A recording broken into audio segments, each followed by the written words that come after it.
वरिष्ठ नेता और एमएलसी श्री चंद्र शर्मा जी को मैं करूंगा कि वो भी अपने दो शब्द रखें। धन्यवाद श्रीमान अजय बराला जी। हमारे क्षेत्र के सम्मानित विधायक श्रीमान धर्मेश तोमर जी, तो जब बोलते हैं तो जैसे फूल झड़ते हैं, ऐसे श्रीमान धर्मेश तोमर जी। और उन्होंने मुझे बताया इस गांव में एक महती भूमिका निभाने वाले, पूरे गांव को एक रखने वाले ऐसे श्रीमान जगराम शर्मा जी जो कुशल संचालन कर रहे थे, भाई पृथ्वीराज शर्मा जी। हमारे साथ है मेरठ से श्रीमान राजकुमार शर्मा जी और भाई रामेंद्र शर्मा जी, भाई जितेंद्र जी।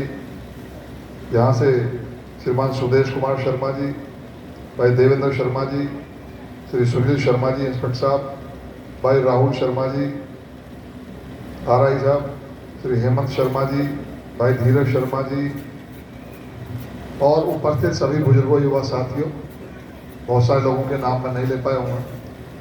आप सब लोगों ने हमें भगवान परशुराम जी के दर्शन करने का सौभाग्य दिया और आप सबने भगवान परशुराम जी की प्रतिमा का आज यहाँ स्थापन किया, तो सब के लिए मैं आपको धन्यवाद भी देता हूँ और शुभकामनाएं भी प्रेषित करता हूँ और कामना करता हूँ कि भगवान परशुराम जी की कृपा आप सब पर बनी रहे, इस गांव पर उनकी कृपा बनी रहे और सबका कल्याण हो। साथियों, भगवान परशुराम जी के बारे में लोग जानते कम हैं, भ्रम ज़्यादा फैला हुआ है। भगवान परशुराम जी के विषय में आमतौर पर लोग चर्चा करते थे कि साहब उन्होंने तो 21 बार क्षत्रियों का नाश किया था। ये आम तौर पर लोग इसकी चर्चा करते हैं। आपको ध्यान में होगा भगवान तुलसीदास जी ने, महाराज तुलसीदास जी ने जो रामचरितमानस लिखी है, तो उसमें भगवान परशुराम जी के द्वारा कहे गए शब्दों को उन्होंने उल्लेखित किया है। उसमें लिखा है, भुजबल भूमि भूप बिनु कीनी विपुल बार मही देवन दीनी। इसका अर्थ है कि मैंने अपने भुजाओं के बल से अनेकों बार इस पृथ्वी को राजाओं से मुक्त किया, राजाओं से विहीन किया और पृथ्वी के देवताओं को पृथ्वी दान में दी। ये बात उन्होंने कही है। ना इसमें ब्राह्मण शब्द कहा, ना क्षत्रिय शब्द कहा। पृथ्वी के देवता, पृथ्वी के देवता माने ऋषि या भले लोग, उन्हीं राज परिवारों में जो अच्छे लोग थे, भले लोग थे, उन्हीं की कमेटी बनाकर उन्हीं को राज्य सौंप देते थे। एक बड़े भूभाग पर भगवान परशुराम जी का नियंत्रण रहा, लेकिन एक दिन भी उन्होंने शासन नहीं किया। उनके पुत्र ने नहीं किया, पौत्र ने नहीं किया, उनके भाई ने नहीं किया। कोई शासन का उदाहरण बता हो आपके पास तो आप बता दो।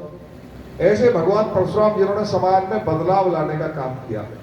मैं ये कहूंगा कि लोकतंत्र के सबसे पहले संस्थापक भगवान परशुराम जी हैं, जिन्होंने जब सबसे ज्यादा जो उनका शत्रुता रही वो है वंश के राजा सहस्त्रार्जुन से रही।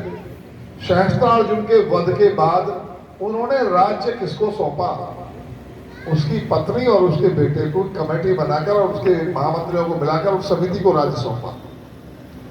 नियंत्रण उनका, भाई तुम सीधे सीधे चलो। और इस युद्ध के अलावा सहस्त्रार्जुन को सबक देने के बाद फिर उन्हें कभी युद्ध करने की जरूरत नहीं पड़ी। फिर केवल संदेश भेजते थे कि भाई जो अत्याचारी राजा हुए उनको संदेश भेज दिया, भाई आप सुधर जाओ वरना मुझे आना पड़ेगा, और बस कमेटी बदल देते थे। आपने देखा होगा रामायण में चर्चा आई है कि जब वो पहुंचे तो सब थर-थर कांपने लगे कि पता नहीं क्या हो जाएगा। इसका मतलब जो राजा वहां बैठे थे जनकपुर में, वे सब राजा और जो क्षत्रिय राजा थे और जिनकी संख्या हजारों में बताई है, तो यदि उन्होंने सब क्षत्रियों का विनाश कर दिया था तो हजारों की संख्या में राजा कैसे बैठे थे वो? आप समझ सकते हो?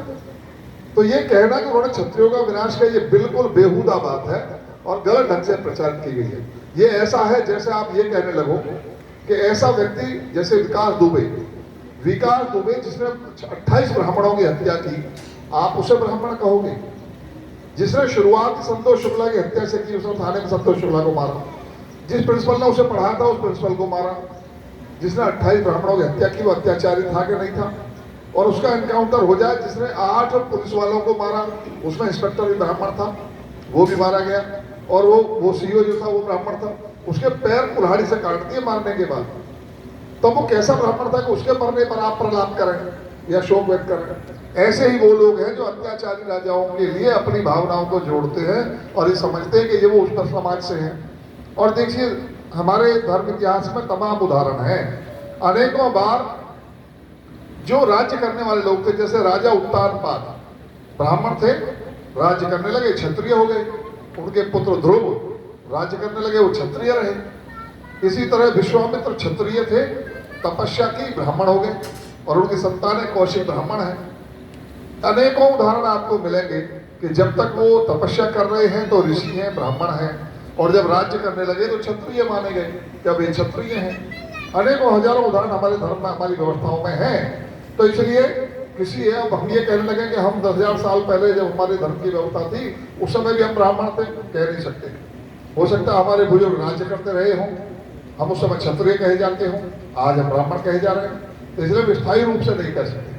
जैसे हमारा गर्ग गोत्र है, गर्ग गोत्र के क्षत्रिय भी हैं, वैश्य भी हैं, ब्राह्मण भी हैं, जाट भी हैं। इसी तरह पाराशर गोत्र, ऐसे बहुत सारे गोत्र जो सब बिरादरियों में आपको मिलेंगे। तो हमारे जो कुल गोत्र है वो सब हिंदुओं में है। तो हम सब ये नहीं कह सकते कि आज जिस जाति में जाने जाते हैं 1000 साल पहले, 10,000 साल पहले इसी जाति के थे, वो दूसरी जाति भी हमारी है और हम भी उसी जाति के हैं। समस्त सनातनी जो सनातन धर्म में आस्था रखते हैं और जो ब्राह्मण समाज के द्वारा, ब्रह्म ऋषियों के द्वारा बनाई गई व्यवस्था का पालन करते हैं, वो सब हमारे अपने हैं।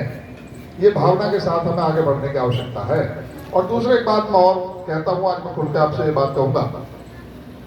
अन्य लोग यदि जाति की बात करें तो ये माना जाएगा कि उनको अभी उतना ही जानकारी है, उतना ही विवेक है।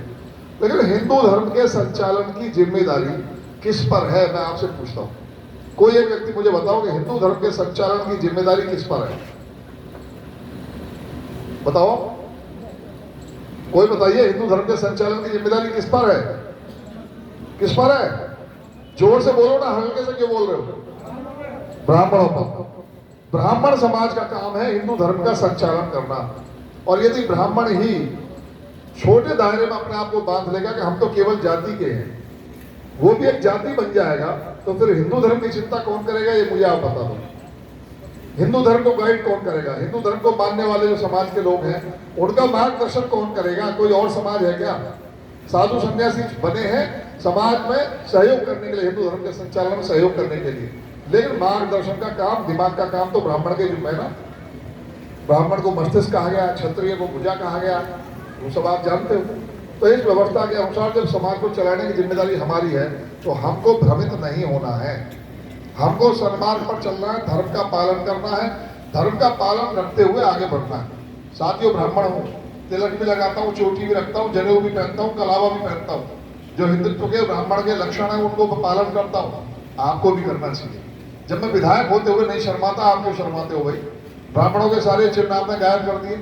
बचपन में जब मैं छोटा था तो सब जातियों के लोगों की चोटी होती थी, आज हम में से कितनों के शिखा है तो बता दीजिए। लेकिन हम नौकरी पेशे में आ गए तो टाई बेल्ट पहनते हैं, हम चोटी कैसे रख लेंगे?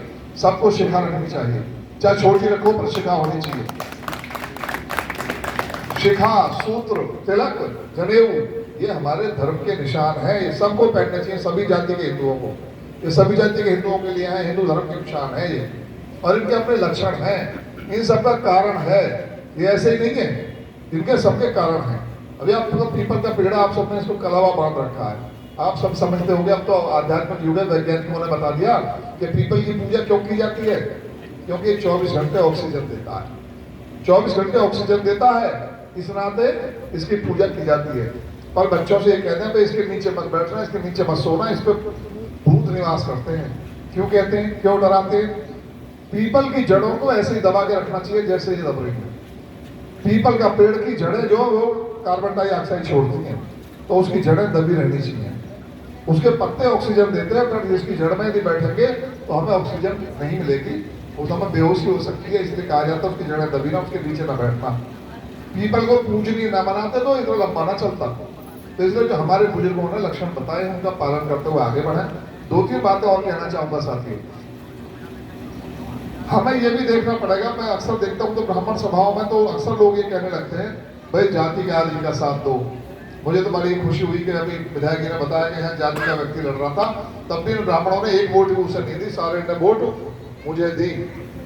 तो ये देखने की आवश्यकता है कि हमारा जो व्यक्ति है, जिसे कहने को तो वो ब्राह्मण है, पर वो खड़ा कहाँ है, वो किस दल को मजबूत करेगा, किस विचारधारा को मजबूत करेगा, कौन सी आइडियोलॉजी के साथ खड़ा है। यदि धर्मेश तोमर भाजपा में खड़े होकर और हिंदू धर्म की रक्षा के लिए अपनी आवाज बुलंद करते हैं तो हमारे लिए ये ब्राह्मण है। और यदि कोई शर्मा बसपा में खड़ा हो गया, सपा में खड़ा हो गया या कांग्रेस में खड़ा हो गया, हिंदू धर्म के नुकसान में बोलता है, तो वो हमारा ब्राह्मण नहीं है। क्यों कि यदि भाजपा ही है वो पार्टी जिसने भगवान राम का मंदिर बनवाना शुरू कर दिया, वो भाजपा ही है जिसने भगवान शिव के मंदिर को भव्यता प्रदान की है, वो भाजपा ही है जो भगवान कृष्ण के मंदिर को आगे बढ़ाने का काम कर रही है। हिंदू धर्म की रक्षा, हिंदू धर्म की, हिंदू मान्यताओं की रक्षा करने का काम केवल भाजपा कर रही है। और केवल इसलिए नहीं कि हम हिंदू हैं इसलिए मैं बात कह रहा हूँ, मैं दुनिया की भलाई के लिए बात कर रहा हूँ। हिंदू धर्म दुनिया की भलाई का धर्म है, जो ये कहता वसुधैव कुटुंबकम, इस पृथ्वी पर निवास करने वाले सभी लोग हमारा परिवार हैं। ये हिंदू धर्म संस्कृति कहती है, कोई और संस्कृति नहीं कहती। वे संस्कृति कहती है कि जो हमारी संस्कृति में, हमारी मान्यता में आस्था रखता है वो ठीक, और जो नहीं आस्था रखता वो बंद किए जाने योग्य है। ये आप जानते हैं ना, जो मैं बोल रहा हूँ, शिक्षित लोगों को सारे समझ रहे हो ना। वो कहते हैं कि जो नहीं मानता है वो बंद किए जाने योग्य है, और हम क्या कहते हैं कि चाहे वो हिंदू है या अहिंदू है, वो सब हमारा परिवार है। और वही नहीं, जितना भी हमारा, चाहे वो जड़ है या चेतन है, उसमें भी ईश्वर का निवास है, कण कण में ईश्वर का निवास है। ये मान्यता रखने वाले हम ही लोग हैं।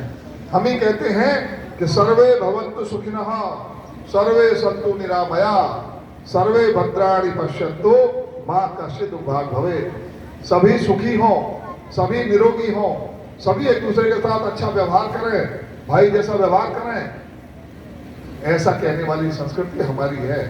और ये कहने से ही दुनिया का भला होगा। दुनिया का कल्याण करने की क्षमता हमारी आइडियोलॉजी में है, हमारी सोच और हमारी समझ में है। अभी आपने देखा कि चाइना से कोरोना चला, पूरी दुनिया को उसने प्रभावित किया। तो जो हमने कहा कि वसुधैव कुटुंबकम, पूरी वसुधा, पूरी पृथ्वी कुटुंब है, एक व्यक्ति को तकलीफ हुई तो पूरी पृथ्वी पर हुई कि नहीं, पूरी पृथ्वी प्रभावित हुई कि नहीं हुई। ये हमारी आइडियोलॉजी है। जब हम कहते हैं कि पूरी पृथ्वी निरोगी हो, हम ये भी कहते हैं भारत के ही निरोगी हो, पूर्व हिंदू ही निरोगी हो, हम कहते हैं पूरी पृथ्वी पर निवास करने वाले सभी लोग निरोगी हों, तो उसमें हमारा भी फायदा है। क्योंकि वायु जो है ये देश की सीमाओं में नहीं बंधी हुई है, हवा और सूर्य उसकी रोशनी देश की सीमाओं में बंधी हुई नहीं है, ये सबको बराबर मिलती है। यहाँ से जाने वाली हवा हो सकता है ऑस्ट्रेलिया तक जाती हो, चाइना का चला हुआ वायरस और यहाँ तक पहुँच गए। तो इसलिए सब निरोगी हो, सब सुखी हो, ये भावना करने वाला हमारा धर्म, हमारी मान्यताएं हैं। और इन मान्यताओं को आगे बढ़ाने का काम आपको करना है, हमें करना है। दूसरी एक और बात प्रमाणित करूंगा मैं, भगवान परशुराम जी का और रामचंद्र जी का जब संवाद होता है, रामचंद्र जी से संवाद के समय भगवान जी को जब ये भरोसा हो जाता है परशुराम जी को कि ये राम साधारण व्यक्ति नहीं है, ये तो विष्णु के अवतार हैं, तब वो अपना धनुष, वो दिव्य धनुष जिसके बल पर उन्होंने दिग्विजय प्राप्त की, वो धनुष वो रामचंद्र भगवान को देते हैं कि देखो जो काम मेरा अधूरा रह गया था उसे अब आप पूरा करो। उनको देते हैं कि अब समाज को सुधारने का काम आपके जुम्मे है, और उनके द्वारा रावण जैसे लोगों का वध किए जाने का काम उस धनुष के द्वारा होता है। तो यदि वो भेदभाव रखते तो क्या रामचंद्र जी को धनुष देते? समझ रहे हो? भगवान परशुराम जी ने रामचंद्र जी का साथ दिया, रावण का साथ नहीं दिया। साथियों, इसका हमेशा ध्यान रखना, गुण और अवगुण में फर्क करते रहना। कभी ये मत कहना कि भाई जैसा भी है बुला बावला, जैसा भी है गुंडा है तो भी वो हमारा है। मैं इस बात का पक्षधर नहीं हूँ। जो नीति के विरुद्ध चले वो कोई भी हो उसके विरुद्ध रहना चाहिए, अन्यथा समाज की व्यवस्था गड़बड़ा जाएगी। और ये हमने कभी नहीं किया। हमने राम की पूजा किया, रावण की पूजा नहीं की। यदि कुल की पूजा करते तो रावण की करते, जबकि वो विद्वान तो था, पर एक ही त्रुटि के कारण समाज ने उसको गिरा दिया और उसकी कभी पूजा नहीं की। पूरी दुनिया में कहीं पूजा नहीं होती। इसलिए साथियों, हमें अपने कर्मों का ध्यान रखते हुए आगे बढ़ना। और एक अंतिम बात बोलते हुए मैं एक बात कहना चाहूँगा अपने युवाओं से और अपने आप सब लोगों से। हम सब लोग बच्चों को पढ़ाते हैं, बचपन से घुट्टी पिलाते हैं, बेटा अच्छे से पढ़ लिख जा, अच्छे से पढ़ जाएगा तो अच्छी सी नौकरी लग जाएगी। राहुल जी बैठे थे उस दिन, राहुल जी मैं आपके सामने बात बोल रहा था, बच्चे को पढ़ाते हो आप, सुनील जी भी होंगे, आप अपने समय के कालखंड के उन बच्चों को याद करो जो आपके साथ थे, व्यापारियों के बच्चे थे या वो व्यापार में चले गए, और फिर अपनी और उनकी तरक्की को तुलना करो। उनकी तरक्की ज्यादा हुई या आपकी तरक्की ज्यादा हुई, है ना? हालांकि जिन सर्विसों में आप हो वो सर्विस तो पावरफुल है और समाज के सुधार करने के लिए हैं, पर यदि आप तरक्की की बात करोगे, प्रगति की बात करोगे, तो नौकरियों को प्रगति का साधन पूरा मत मानिए। वो जमाना चल गया जब, और हालांकि पहले लोगों ने भी कहा था उत्तम खेती मध्यम मान, अधम चाकरी भीख निदान। चाकरी को, नौकरी को तो अधम कहा गया था। पहला कहा खेती, कृषि, जिससे आय पैदा हो, और वो नई आय तो वही है, बाकी तो सब मॉडिफिकेशन है। ये कपड़ा भी है तो पृथ्वी से पैदा हुआ है, वो रसायन है तो पृथ्वी से पैदा हुआ है, नया कुछ हम पैदा कर ही नहीं सकते। प्रकृति, पृथ्वी ही सब कुछ देती है, उसको मॉडिफाई हम लोग करते रहते हैं। वो व्यापार है। प्रथम खेती है, दूसरा व्यापार है, और उसके बाद आता है उनसे ठीक है, जो नौकरी है वो तीसरे नंबर पे आती है, और चौथे पे आता है कि भैया कुछ भी चारा ना बचा तो भैया भीख मांग के गुजारा कर दो। वो भीख निदान है, जब कोई चारा ना बचे, भूखे मर रहे हो तो वो काम कर दो। तो इसका शुरुआत, यानी बच्चों को एक घुट्टी मत पिलाओ कि तुम भैया अच्छे से पढ़ लिख जाओ तो अच्छी नौकरी लग जाएगी। अच्छे से पढ़ाओ, अच्छे से उन्हें योग्य बनाओ, लेकिन इस भावना के तहत कि यदि कोई प्रशासनिक और अच्छी सर्विस लग जाए तो लग जाना, वरना कारोबार करना। नौकरी की तलाश में 25-30 साल की उम्र तो बच्चा तैयारी करने में निकाल देता है। उसके बाद कोई अच्छी सी नौकरी ना लगी, घर वालों ने शादी कर दी, फिर डिप्रेशन में निकाल देता है, यार नौकरी ना लगी, कोई अच्छी सी क्या करूं, फिर जो गुजारा हुआ सो कर लिया। अब यदि आप कारोबारी हो जाओगे तो आपका बच्चा 10 साल का सीख जाएगा कारोबार के गुण। कारोबार में लक्ष्मी है, व्यापारे वस्ते लक्ष्मी, लक्ष्मी का निवास व्यापार में है। कारोबार की ओर ध्यान देना शुरू करिए। कितने नौकरियों के अवसर दोगे आप? एक साल में 1.5 करोड़ से ज्यादा बच्चे पैदा हो रहे हैं भारतवर्ष में। आपको ध्यान है, जब मोदी जी जाते थे दुनिया में तो बोलते थे कि मैं 125 करोड़ देशवासियों का प्रतिनिधि हूं, है ना? और आज बोलते हैं 140 करोड़ देशवासियों का प्रतिनिधि हूं। 9 से 10 साल में 142, अब जो आंकड़े भी आ गए कि चाइना को भी पीछे छोड़ चुका है भारत, यानी 145 करोड़ के करीब आबादी हो चुकी है। इतने नौकरी के अवसर पैदा नहीं हो रहे हर साल। 1.5 करोड़ से ज्यादा नौकरियों के अवसर नहीं है, कोई भी सरकार नहीं दे सकती जितने बच्चे पैदा हो रहे हैं। तो हमें कारोबार की तरफ जाना पड़ेगा। आप कहोगे साहब कारोबार सभी लोग करेंगे तो अवसर कहां से आएंगे? आजकल ग्लोबलाइजेशन का जमाना है, पूरी पृथ्वी एक व्यापार का केंद्र बन गई है। भारत में रहकर भी अमेरिका में कारोबार कर सकते हो, और अमेरिका का व्यक्ति भारत में व्यापार कर रहा है। वहां की कंपनी यहाँ कारोबार कर रही है, यहाँ की वहां कर रही है। चाइना ने पूरी दुनिया के व्यापार पर कब्जा कर लिया है। इतने सस्ते और उत्पाद वो तैयार कर रहा है, भारतवर्ष के बच्चे क्यों नहीं कर सकते? आपके अंदर उनसे ज्यादा टैलेंट है। अभी धर्मेंद्र जी के बोल रहे थे, धर्मेंद्र तोमर जी, कि महाभारत काल में दुनिया में सर्वश्रेष्ठ थे हम लोग। उस कालखंड को याद करोगे तो विज्ञान का चरमोत्कर्ष था। हर चीज का उदाहरण दे सकता हूं मैं। जिस आप सैटेलाइट की आज बात कर रहे हो, सैटेलाइट तब भी था। सैटेलाइट ना होता तो संजय ये न बता रहा होता धृतराष्ट्र को कि वह महाभारत में ये हो रहा है। वो सब सैटेलाइट के कारण ही देख देख कर बता रहा था कि वहां ये हो रहा है, कृष्ण जी ने ये कह रहे हैं और अर्जुन ये कह रहा है। अभी सैटेलाइट के द्वारा चित्र तो मिल जाते हैं, आपकी घड़ी में टाइम क्या है ये भी सैटेलाइट देख के बता देगा, लेकिन आवाज नहीं बताता वो। या मैं और आप क्या बात कर रहे हैं, आवाज वो नहीं बताता सैटेलाइट। उसके पास वो भी टेक्नोलॉजी थी कि उसने ये कहा, उसने ये कहा, वो भी वो संजय उनको बता रहा था। ये सैटेलाइट था, दूरदर्शन था, संवाद एक दूसरे को देने की कला थी, स्कैनिंग थी, कंप्यूटर था।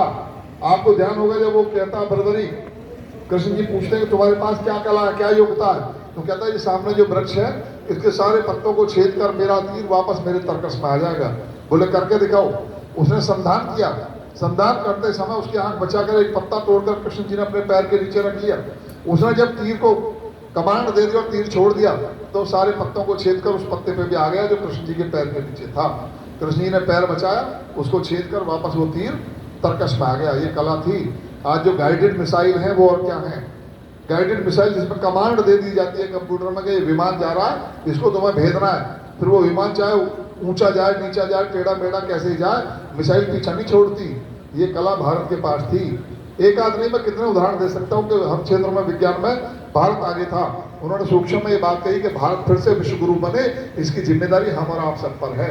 अपने बच्चों को योग्य बनाइए, वैज्ञानिक बनाइए, डॉक्टर बनाइए, इंजीनियर बनाइए। केवल नौकरी की बातें उनके दिमाग में मत भरिए कि भाई नौकरी जैसी भी लग जाए, नौकरी लग जाए। योग्यतम बनाइए। और कभी ये मत सोचिए कि यार हम तो गरीब हैं, हम अपने बच्चे को कहाँ तक पढ़ाएंगे, कहाँ तक ये बच्चा कर पाएगा। हजारों उदाहरण हैं जिन्होंने अभाव झेला है, वही क्रांतिकारी हुए हैं। बड़े बड़े उदाहरण हैं इस देश में। कभी अमीरों के बच्चे कोई बड़ा काम नहीं कर पाए, अमीरों के बच्चे कारोबार में आगे जा सकते हैं, पर कोई बड़ा क्रांतिकारी काम उन्होंने कर दिया हो, ऐसे उदाहरण नहीं मिलते। उदाहरण उन्हीं के मिले जिन्होंने अभाव झेला है, उनमें क्रांति है उनके मन में कुछ करने की, और वो बड़ा बड़ा काम करके दिखाते हैं। ऐसे अनेकों उदाहरण में जिनके नाम लूंगा तो आपको लगेगा कि मैं कुछ अपने पक्ष की बात कर रहा हूँ। थोड़ी देर पहले धर्मेश जी ने एक इशारा किया था, आज धर्म की रक्षा का काम ये सरकारें कर रही हैं, लेकिन लोग बदनाम करने की कोशिश करते हैं कि साहब ये तो इनमें ये कमी है, इनमें ये कमी है। तो कमियां आपको भले लगे कि कमी है, और बड़ा दृश्य आपको दिख रहा है और बड़ा लक्ष्य ये है कि भारत की भलाई और धर्म की भलाई इनके रहते हुए है। तो मैं आप सबको ये आह्वान करते हुए कि आप अपना प्यार ऐसा ही बना कर रखिएगा। जैसे धर्मेश जी ने बताया कि भाई पूरा गांव सब जातियों ने मिलकर एक तरफा वोट दिया, एक तरफा आपका आशीर्वाद मिलता रहे, तो ऐसे भगवान परशुराम जी के मंदिर बनते रहेंगे। इन भगवान परशुराम जी की मूर्ति ना तो परशुराम सपा लगाएगी ना बसपा लगाएगी, उनकी आस्था के केंद्र नहीं है, इनके केंद्र भाजपा में ही है। जो धर्म को आगे रखने का काम, धर्म को संरक्षण देने का काम भाजपा करती है। आप सब लोग अपना आशीर्वाद बनाए रखें। हमारी भी दिन रात आपको आधी रात जहां जरूरत पड़ेगी वहां आपके बीच में आपको तैयार खड़े मिलेंगे। बहुत बहुत धन्यवाद, आप सबने अवसर दिया और आप सबके बीच में आके आपके इतनी शांति से आपने हमारी बात भी सुनी। सभी को नमस्कार, बहुत बहुत धन्यवाद। जिंदाबाद।